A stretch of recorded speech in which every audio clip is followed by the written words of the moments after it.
یہ بات واضح ہوتی ہے کہ بیتے ہوئے سال میں آپ نے اکثر لمحات تنہائی کے چھپ چھپ کر کے آپ نے اللہ کی معصیت میں گزارے ہیں، اللہ کو ناراض کرنے میں گزارے ہیں۔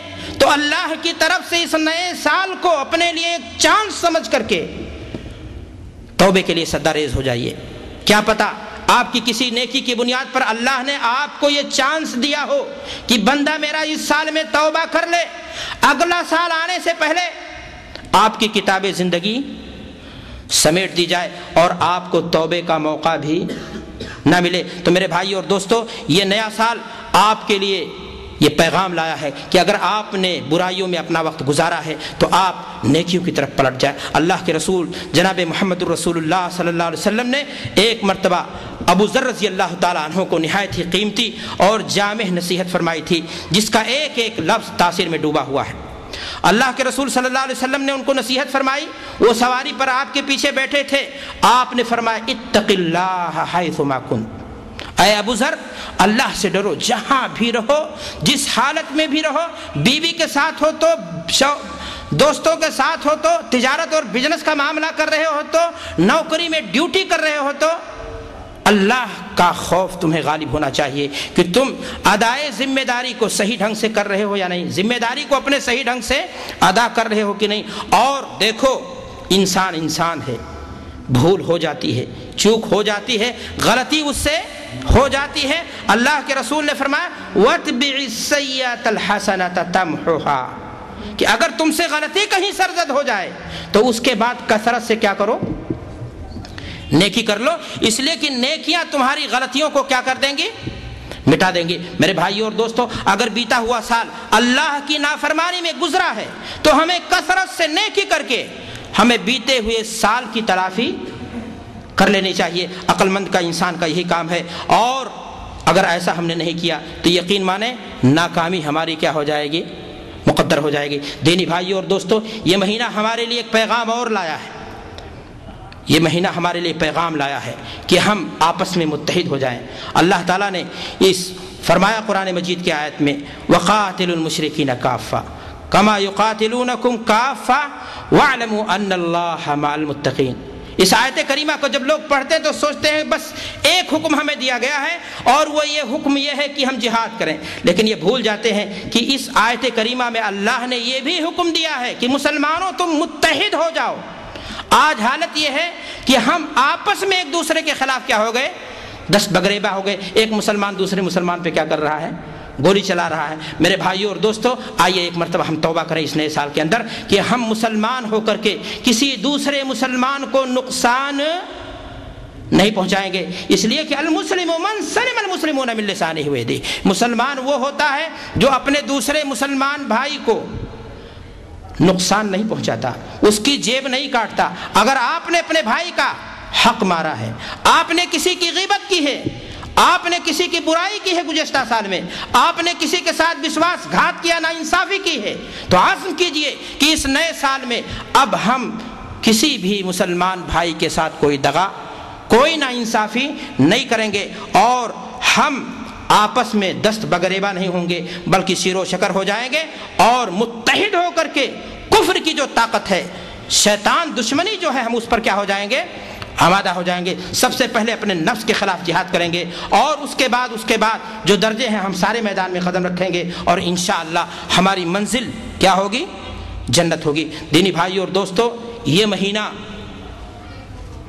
ظالموں کی بربادی کا مہینہ ہے، اہل حق کی جیت کا مہینہ۔ جی ہاں، اسی مہینے میں اللہ تبارک و تعالی نے ظالم فرعون کو سمندر میں غرقاب کر دیا، اور موسیٰ اور ان کی جماعت کو، جو توحید پرستوں کی جماعت تھی، جو حق والوں کی جماعت تھی، جو کمزور تھے، جو نہتھے تھے، جن کے پاس کوئی طاقت نہیں تھی، جن کا پیچھا کرتے ہوئے جب فرعون نے بالکل قریب آ پہنچا، سمندر ان کے سامنے تھا، پیچھے سے فرعون تھا، نہ بھاگنے کی جگہ تھی نہ پیچھے مڑنے کی جگہ تھی، جہاں پر ان کی قوم نے کہا تھا موسیٰ اِنَّا لَمُدْرَكُونَ، ہم تو مار ڈالے گئے، اب تو ہم پکڑ لیے گئے۔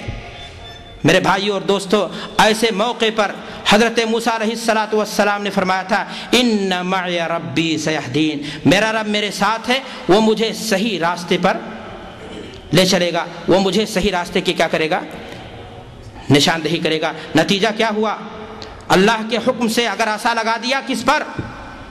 سمندر کے چھاتی پر، تو سمندر نے ہمیں راستہ دے دیا۔ فَكَانَ كَالطَّوْدِ الْعَظِيمِ، یہ سمندر اہل حق پرستوں کے لیے سمندر نے اپنے سینے کو ہموار بنا دیا، اور موسیٰ اور ان کی جماعت اس سے نکل گئی، اور جب ظالم پیچھا کرتا ہوا اس کے اندر گھسا، فَالْتَقَى الْمَاءُ عَلَىٰ أَمْرٍ قَدْ قُدِرَ، غرقاب ہو گیا، اور اللہ تبارک و تعالیٰ نے اسے نشان عبرت بنا دیا۔ میرے بھائیوں اور دوستو، میں نے آپ سے کہا کہ یہ مہینہ ظالموں کی بربادی کا ہے، اہل حق کی جیت کا ہے۔ جیت لیکن اسی وقت ہوگی جب ہم اللہ کی مدد کے مستحق بن جائیں گے، اور اللہ کی مدد ہمارے ساتھ اسی وقت نازل ہوگی جب ہم اللہ کی اطاعت میں لگ جائیں گے، اللہ کو خوش کر لیں گے۔ اور اگر ہم اللہ کو خوش نہیں کر پائے تو یقین مانیے یہ زمینی خدائیں، یہ زمینی خدا ہمارے اوپر چڑھ دوڑیں گے۔ اور اگر ہم نے اللہ کو راضی کر لیا، ہم نے اس مہینے میں عزم کر لیا کہ آنے والی زندگی ایک مسلمان کی زندگی ہوگی، توحید پرست کی زندگی ہوگی، ایمانی قوت ہماری مزید روشن ہوگی، چمکے گی، تو یقین مانو کہ ہماری زمین دشمنان دین و اسلام کے لیے کیا بن جائے گی؟ قبرستان بن جائے گی۔ میرے بھائیوں اور دوستو، میں آپ سے عرض کر رہا تھا کہ مہینہ محرم الحرام کا چاروں مہینوں میں جو حرمت والے مہینے ہیں، سب سے پہلا مہینہ ہے، اور اس کی ایک شرعی حیثیت ہے، اور وہ ہم مسلمانوں کے لیے کچھ پیغام لے کر کے آیا ہے۔ آئیے ہم عزم کریں کہ اس مہینے کا بہترین استقبال کیسے کریں۔ ہم دنیا کی دیگر قومیں، ان کا مہینہ کہاں سے شروع ہوتا ہے؟ بولیں نیا سال کہاں سے شروع ہوتا ہے؟ جنوری سے۔ مسلمان کا نیا سال کہاں سے شروع ہوتا ہے؟ جنوری سے ہوتا ہے۔ دنیا کی دیگر قومیں ناچ کر کے، ڈانس کر کے، شراب پی کر کے، اللہ کی معصیت کر کے، اللہ سے بغاوت کر کے، نافرمانی کر کے اپنے نئے سال کا رات بھر اللہ کی بغاوت میں ڈوب کر اپنے نئے سال کا جشن مناتی ہے۔ اور ایک مسلمان اپنے نئے سال کا جشن کیسے مناتا ہے؟ اللہ کے سامنے سجدہ ہو کر کے۔ آئیے ہم عزم کریں کہ اس نئے سال میں ہم کثرت سے کیا کریں گے؟ نفلی روزہ رکھیں گے۔ یاد رکھیے، محرم الحرام کے اندر رکھا جانے والا روزہ نفلی بہت ہی اہمیت کا حامل ہے۔ حدیث رسول بتاتی ہے، حضرت ابو سعید خدری رضی اللہ تعالیٰ عنہ روایت کرتے ہیں، بخاری کی حدیث ہے، اور مسند بزار وغیرہ میں حضرت ابو حمامہ رضی اللہ تعالیٰ عنہ سے بھی حدیث اس سلسلے میں مروی ہے۔ دونوں حدیثوں کا مفاد آپ کے سامنے رکھنا چاہتا ہوں، اور دونوں حدیثوں کا خلاصہ یہ ہے کہ اگر کسی شخص نے ایک دن کا روزہ محرم کے مہینے میں اللہ کو خوش کرنے کے لیے رکھا، اور اللہ نے اس کا روزہ قبول کر لیا، تو اس کے درمیان اور جہنم کے درمیان آسمان اور زمین کی جو دوری ہے اتنی مسافت پیدا کر دیتا۔ اللہ اکبر! اللہ کرے جہنم ہم سے دور چلی جائے، اور جنت ہم سے کیا ہو جائے؟ قریب ہو جائے۔ دوسری روایتوں میں آتا ہے کہ 70 سال کی جو مسافت ہوتی ہے اتنا دوری پیدا کر دیتا ہے۔ کتنے سے عمل سے؟ کام کتنا چھوٹا۔ لوگ کہتے ہیں ڈسکاؤنٹ آیا ہے موبائل میں، فلاں چپس میں لوگ خرید لے کر کے 100 نہیں، 200 نہیں، 400۔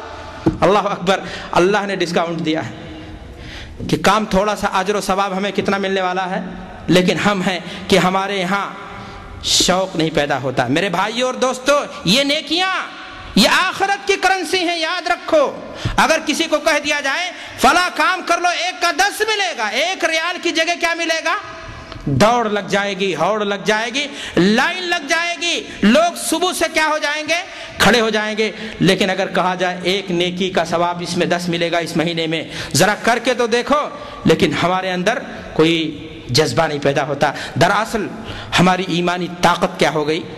کمزور ہو گئی۔ یاد رکھو، میں نے کیا کہا؟ یہ نیکیاں آخرت کی کرنسی ہیں، اس دن کام کریں گی جس دن یہ دنیا کی کمائی ہوئی دولت ہمارے عزیز و اقارب سمیٹ کر کے لے لیں گے، اور ہمیں اپنے کندھے پر اٹھا کر کے ہمیں قبر تک پہنچا دیں گے۔ اللہ کے رسول صلی اللہ علیہ وسلم نے فرمایا کہ ایک میت کے ساتھ، ایک مردے کے ساتھ ایک آدمی کے ساتھ 3 چیزیں جڑی ہوتی ہیں۔